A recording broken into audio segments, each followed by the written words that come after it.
l'enfant de Cam. Et on a dit que les enfants de Cam étaient partis pour peupler l'Afrique. C'est pourquoi vous voyez qu'en Afrique, il y a ce réveil-là. C'est pourquoi vous voyez qu'en Afrique, il y a les églises qui sont très remplies. Et quand un blanc quitte ici pour aller évangéliser en Afrique, il se retrouve là, avec le peuple qui est là dans l'église, il se dit, mais qu'est-ce que je suis venu faire ici? Donc, c'est notre temps. Et ce temps-là, je vais vous le dire, il est parfaitement bon pour l'Africain pour pouvoir évangéliser. Et quand vous allez, on va commencer par la petite ville d'Edmonton.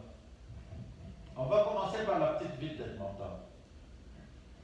On va commencer par l'Église catholique. Qui sont les prêtres dans les églises catholiques ici à Edmonton? Des Noirs et des Africains, et parmi eux des Congolais. Qui sont les prêtres dans les églises au Québec et à Ottawa? Ce sont des Noirs et parmi eux des Congolais. Partout au Canada, ce sont des Africains, même dans les églises catholiques, qui sont en train de prêcher, qui sont en train d'annoncer la bonne nouvelle. Nous sommes le sel de la terre et c'est notre temps maintenant. Mais on dirait qu'on ne se rend pas compte de ça. On veut tout oublier et on veut suivre les enfants de Seth et on veut suivre les enfants de Seth, alors que c'est notre temps maintenant. Et il y aura le temps de la fin. Donc c'est là notre temps où nous devons maintenant prêcher et nous mettre debout. Mais on dirait que pour essayer de nous associer dans les légumes, dans ce qui est préparé, nous voulons aller ailleurs. On est en train de nous convaincre de tout et de rien. Il est temps que nous puissions nous réveiller. Et que dit la Bible à propos du sel? Que dit la Bible à propos du sel? Je vous demande de prendre le livre de Lévitique, s'il vous plaît, chapitre 2, verset 13. Lévitique, chapitre 2, et le verset 13.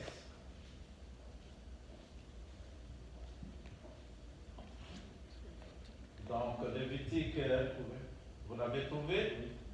Chapitre 2, verset 13. Est-ce qu'il y a quelqu'un d'autre qui l'a trouvé? Lévitique, c'est dans l'Ancien Testament. Vous allez vraiment au début de la Bible. Vous allez commencer par Genèse. Genèse, c'est comment on a créé le monde. Et ensuite, vous allez dans Exode, comment le peuple de Dieu a marché. Et après, Deutéronome. Non, après Exode, c'est Lévitique. Lévitique directement. Donc, Lévitique, ce sont les lois que Dieu donne. Alors, allons-y, vous pouvez les lire? Ok, je lis en Seigneur. Tu mettras du sel sur toutes les offrandes. Toutes tes offrandes. Tu ne laisseras point ton offrande manquer de sel. Signe. Répète encore.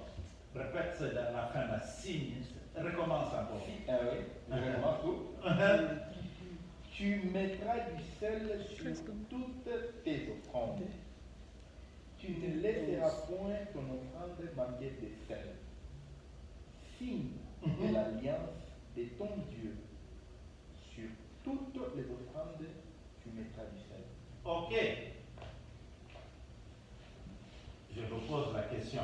On se pose la question. Qui savait que le sel, l'amour, était un signe d'alliance? Vous voyez que c'est très profond. Le sel. Mais nous ne savions pas que c'était un signe d'alliance. Et Dieu nous demande, dans tout ce que nous faisons comme offrande, à l'époque bien sûr, que le sel ne puisse pas manquer. Et pourquoi le sel ne peut pas manquer? Parce que c'est un signe d'alliance entre lui et nous. C'est comme ça qu'il agrée notre offrande. Et peut-être que vous allez me poser la question, c'est quoi une alliance? Ben, est-ce que c'est ce que je mets à ma femme quand on est marié? Non. Une entente et une alliance, c'est une entente. C'est un traité. Chez les gens aussi, ils peuvent faire une alliance, comme celle que nous voyons aujourd'hui au Congo, entre le FCC et les Kach, ou les Kach, ou Kabila qui a beaucoup volé, qui dit, tu sais qu'elle dit, toi tu es honnête là, nous allons faire, tu viens avec moi, nous allons faire alliance. Ok? Bon, entre-temps, le Sénat peut sortir les candidats. Il n'y a pas de candidats de Tshisekedi, il n'y a que des candidats de Kabila. Mais on a fait alliance. Mais, merci mon frère. Ça, c'est une alliance. On ne comprend pas les tenants et les aboutissants de cette alliance. C'est une alliance qui est floue, mais c'est une alliance. Mais notre alliance avec Dieu, c'est vraiment aussi un engagement, mais un engagement réciproque. La première alliance qui a été signée par Dieu, c'était avec Moïse. Ouais. Et si nous lisons dans Genèse, au chapitre 15, de versets 5 à 19, et nous voyons maintenant quels sont les engagements entre Dieu et Moïse. Genèse 15, Genèse c'est le premier livre, et chapitre 15, de 5 à 19. C'est une bonne longue lecture, mais ça nous permet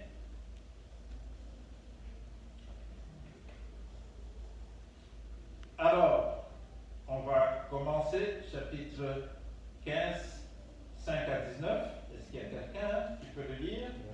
Oui. Il dit, le chapitre 5 dit ceci, après l'avoir conduit dehors, il dit, regardez vers le ciel et compte les étoiles, si tu peux le compter. Et il lui dit, telle sera ta prospérité. Abraham dit confiance à l'Éternel, qui les lui imputa à justice. Soulignez, Abraham eut confiance à l'Éternel. L'Éternel lui dit encore, je suis l'Éternel, qui t'a fait sortir d'Ur en Chaldée pour te donner en possession ce pays. Abraham répondit, Seigneur Éternel, en quoi connaîtrai-je que je le posséderai? Soulignez, en quoi connaîtrai-je que je le posséderai? L'Éternel lui dit, prends une génisse de 3 ans, une chèvre de 3 ans, un bélier de 3 ans, une tourterelle et une jeune colombe. Abraham prit tous ces animaux, les coupa par les milliers et mit chaque morceau l'un vis-à-vis de l'autre, mais il ne partagea point les oiseaux. Les oiseaux de proie s'abattirent sur les cadavres et Abraham les chassa. Au coucher du soleil, un profond sommeil tomba sur Abraham, et voici une frayeur et une grande obscurité dirent la séhir. Et l'Éternel dit à Abraham, sache que tes descendants seront étrangers dans un pays qui ne sera point à eux. Ils y seront asservis et on les opprimera pendant 400 ans. Mais je jugerai la nation à laquelle ils seront asservis et ils sortiront ensuite avec de grandes richesses. Toi, tu iras en paix vers tes pères, tu seras enterré après une heureuse vieillesse. C'est jusqu'à 15 ou 19. À 19. À la 4e génération, ils reviendront ici, car l'iniquité des Amoriens n'est pas encore à son compte. Quand le soleil fit coucher, il y eut une obscurité profonde, et voici ce qui fut une fournaise fumante, et des flammes passèrent entre les animaux partagés. Et ce jour-là, l'Éternel fit l'alliance avec Abraham et dit, je donne ce pays à ta prospérité, depuis le fleuve d'Égypte jusqu'à la grande fleuve, au fleuve d'Éphraïm. On peut s'arrêter là. Alors, une alliance. Nous voyons avec Abraham la première alliance qu'il signe avec Dieu. On nous dit dès le départ que dans cette alliance-là, il y a eu réciprocité. Qu'est-ce que Abraham a fait? On nous dit dans le premier verset que je vous ai dit de souligner, il a fait confiance en qui? En Dieu. Il a fait une confiance en Dieu. Il a accepté que Dieu lui demande de quitter son pays et d'aller ailleurs. Et là, Dieu l'arrête et lui dit, regarde les étoiles, est-ce que tu peux les compter? C'est ça que ça va être ta postérité. Donc, première chose, c'est une alliance de confiance. L'homme fait confiance en Dieu. Son Dieu. Et maintenant, qu'est-ce que Dieu fait en retour? Il promet quelque chose. Il promet quelque chose à Abraham. Et que cette terre-là, je vais te la donner. Et cette terre-là va appartenir à ta prospérité. Donc la première alliance est une alliance basée sur la réciprocité de confiance et de promesse. Je te fais confiance et je suis sûr que ta promesse va venir. Et alors, qu'est-ce que Dieu fait? Il passe maintenant comme le feu au milieu de ce qui avait été préparé par Abraham. Il montre qu'il est là. Le feu, c'est quoi? C'est la synonyme du Saint-Esprit. Fais-tu suffisamment confiance en Dieu? Fais-tu suffisamment confiance en Dieu? Les promesses, on nous dit que les promesses qui sont dans la Bible, nous pouvons nous les approprier. Elles sont à nous, oui. Mais quand la dame commence à te faire mal, tu le demandes qui guéris-moi la dame. Mais ça fait encore plus mal. As-tu confiance à ce moment-là en Dieu? Même quand nous faisons nos prières, nous avons, c'est comme je vous avais dit, nous avons toujours une foi qui chancelle. Mais devant le manger, devant la boule de foufou, on est sûr que, et certain, et on a la foi que cette boule-là va disparaître et elle va entrer dans mon ventre. Je vais déplacer cette montagne et elle sera dans mon ventre. C'est la même foi qu'on nous demande d'avoir. Déplace les montagnes, la même chose que tu as vu, cette boule de foufou que tu vas déplacer dans ton ventre, accepte. Accepte-le. Hier, vendredi, quand je suis venu ici, j'étais assis ici, j'ai quand même pris quelques livres là que j'ai commencé à lire. Ceux qui avaient commencé le ministère de Unity, bon, il y en a qui ont commencé leur ministère par la guérison de Dieu. Et quelque part, j'ai même lu qu'il y en a qui ont remarqué que, par exemple, quelqu'un qui avait fait de l'AVC, ou quelqu'un qui avait fait, et quand on lui demandait seulement, mets de l'amour en toi, aime quelqu'un, il y en a qui sont arrivés à la guérison en remplaçant leurs soucis par l'amour. Ok. Est-ce que vous me comprenez? Bon, notre Dieu est amour. Il nous aime, il nous a aimés le premier. C'est pourquoi il y a certains cantiques que je n'aime pas, surtout nos cantiques en lingala, là, il y a certains que je n'aime pas. Mais non, quel foule? Dis choses concrètes. Et ça se répète, ça se répète. Ça se répète chaque fois. Ça se répète chaque fois. Dis-nous des choses concrètes que Dieu a fait pour toi. Ne répète pas les mêmes choses. Si l'autre a dit, elle dit la vérité, c'est que j'étais en train de faire. J'étais une femme qui marchait sur la rue en train de vendre les oranges. Et tu m'as ramassé de là et tu as fait de moi ce que je suis aujourd'hui. Oh, cantique chrétien, waouh! Hey, soyons sérieux. Certains témoignages, moi je les conteste. Talanga yo na matile le pepo na mati pepo le don nazo kende poto zabe oza bikam. Oh! Ne faut pas raconter ça à un Américain que je viens de monter dans un avion, zabe oza zabe bikam. Ngayo naza na Air France, il y en a même un qui a chanté ça. J'ai regardé l'autre naza na Air France. Soyons sérieux.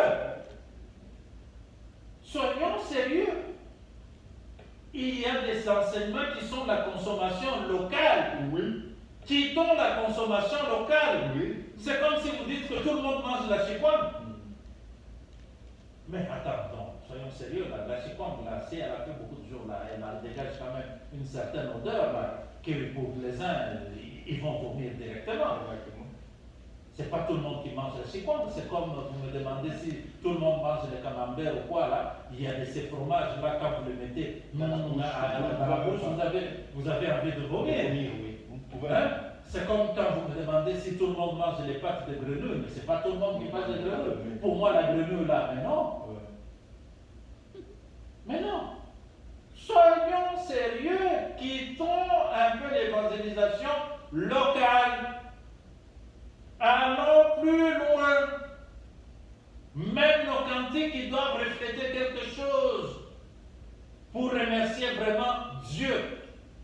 Vous êtes le ciel de la terre. Dites au moins ce qu'il a fait pour vous. Dites-le. C'est quelque chose qui va affermir d'autres personnes. Je pense que je vous ai déjà dit que ma femme là accouche. Et c'est un bébé prématuré. Notre Yves, c'était un bébé prématuré. Elle a besoin de 6 Zahir. 6 Zahir, 6. À la maison, moi je suis à Kinshasa, à la maison, les gens qui devaient venir la voir ne viennent pas le prématuré. Vous savez quels soins ça demande, ainsi de suite. Elle crie vers l'Éternel. Où je peux avoir ça? Quelque temps après, on frappe à la porte. Ce sont des femmes qui entrent là, nous venons prier pour toi. Et on prie pour elle. Et à la fin, directement, on lui remet à la main 6 Zahir.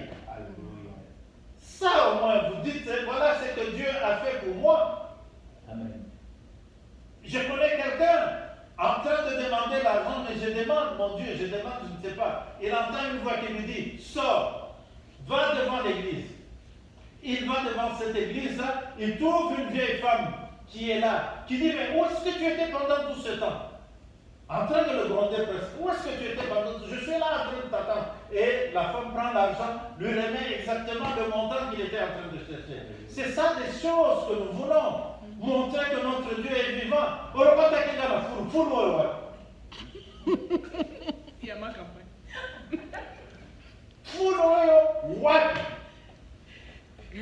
Kinshasa, c'est plein de fourous partout sur la route, mais fourous, le temps pour la faire à four.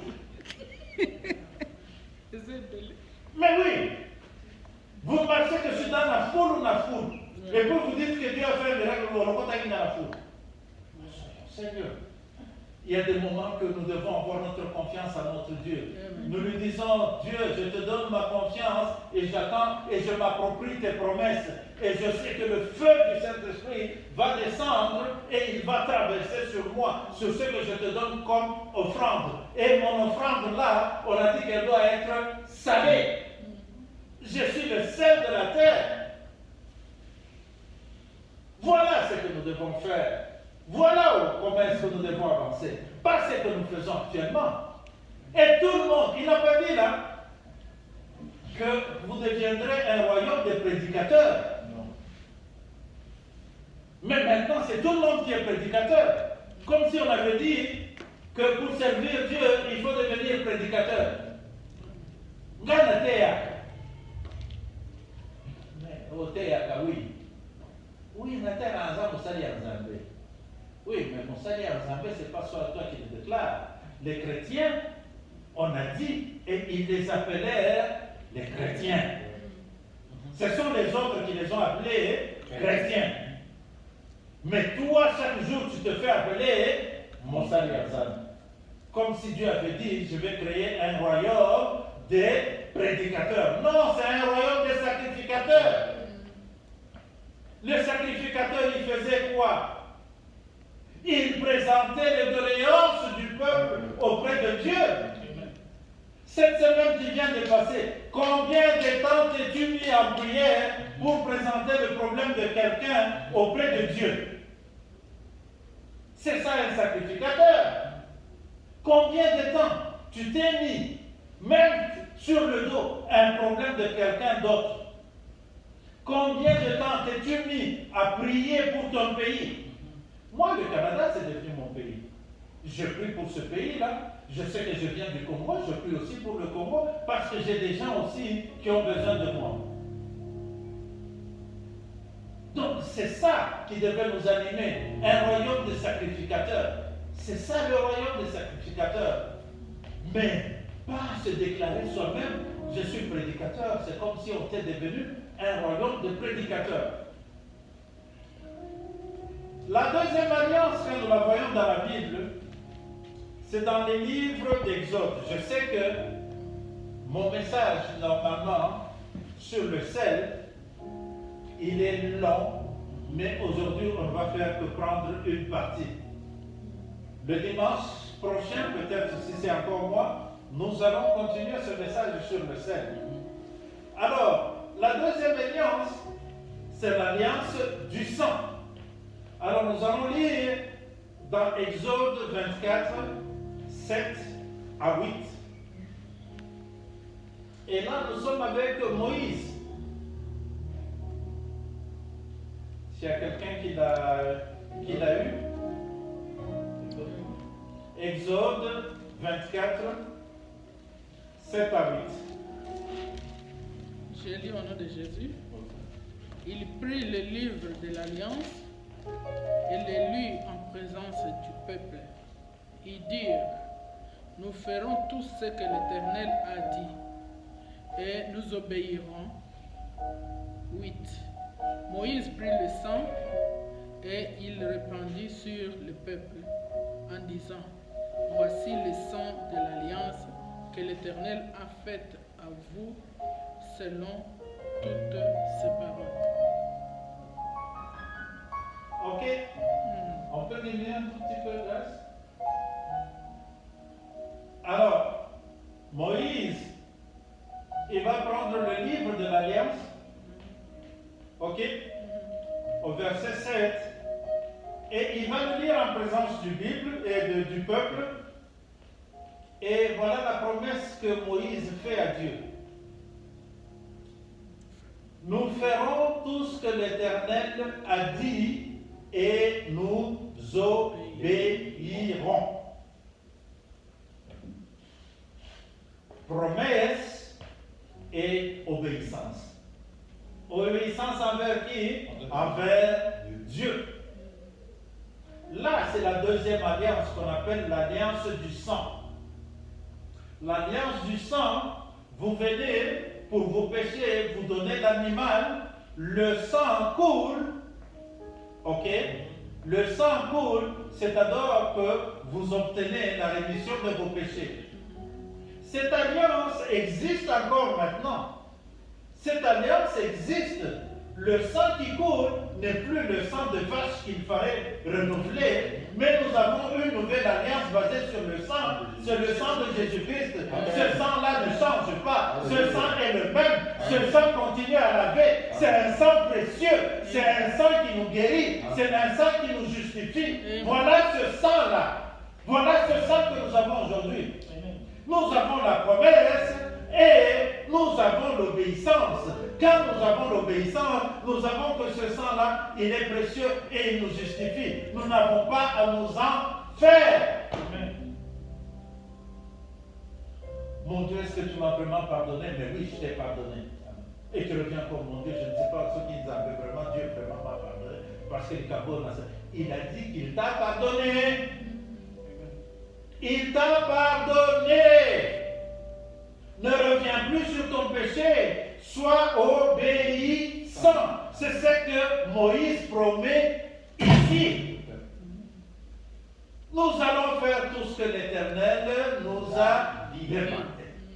Et nous allons le faire et nous allons obéir. Quel genre de sel es-tu aujourd'hui? Es-tu dans le sel de cette alliance-là? Parce que on a dit que le sel, c'est le signe de l'alliance. Et dans cette alliance-là, aujourd'hui, nous allons devoir deux alliances. L'alliance d'Abraham et l'alliance de Moïse. Promesse, obéissance. Ok? Comment connaîtrais-je que tu vas me donner ça? Et Dieu lui a dit, fais ça. Coupe la génisse. La génisse, c'est quoi? C'est une vache. C'est une vache qui est encore jeune, mais qui n'a pas encore mis mal. Et il fait même la différence entre la tourterelle et la corombe. Parce que nous, on les mélange toujours, on pense que c'est le pigeon sauvage et les pigeons. Il fait même la différence. Fais-moi ça. Et quand Dieu vous demande quelque chose, c'est un Dieu de précision. Il vous demande tout avec précision. C'est comme ça que Jésus-Christ, même en faisant asseoir pour donner le pain qui a été multiplié, le poisson, il les a dit, asseyez-vous, mettez-vous en ordre, classez-les comme ça. C'est un Dieu d'ordre. Et il donne tout avec précision. Inclinons-nous dans la prière. Alors, aujourd'hui, Dieu vient de nous parler du sel. Êtes-vous un sel de l'alliance? Ou vous n'êtes pas un sel de l'alliance? Le sel, c'est un signe de l'alliance avec Dieu. Et il a dit pour toute offrande que le sel y soit.